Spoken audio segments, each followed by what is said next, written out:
देवाची उतरां तूं सदांच आपल्या सोशल मिडियाचेर घालताय, सदांच मिसाक तूं वेताय, देवाची भोक्ती तूं करून दाखयताय, देवाचो मोग कोत्ता म्हूण दाखयताय, पूण भितरल्यान कसल्या काळजाचो मनीस तूं? दुसऱ्यांक तूं दुखयताय, फोट मारून तूं तांच्या भावनाची खेबाडां कोत्ताय, दुसऱ्याच्या भावना लागीं तूं खेळ खेळटाय, सोच सांगूंक तूं फाटीं सरताय, तर देवाचो फोटकिरो मोग करून कसलो फायदो? आपूण देव भिरांतीचो मनीस म्हूण दाखोवन कसलो फायदो? कसल्या कुसलोल्या काळजाचो मनीस तूं? तुजी मनशां येतूच तूं कांयच किनांनी तूं बदलताय, तुज्या मनशा कडेन तुका बरें कितें मेळटा म्हणून दुसऱ्याक तूं कांयच किणांनी दुखयताय. कितले रोंग तूं तुजें बदलतलोय? दुसऱ्याक दुखोवन तुका कसली शांती मेवली काय?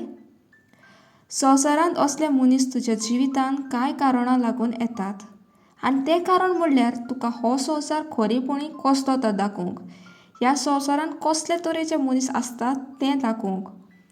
तूं तुज्या जिवितांत हें सगळें दूख सोंसून एक काळजीदार मनीस जावंक पावता. देवाक जाय तुका ह्या संवसारांतलें बरें आसा तें तुका मेळूंक. देवाक आनी नाका आसलें तूं ह्या दुखयतल्या मनशा खातीर कश्टवंक.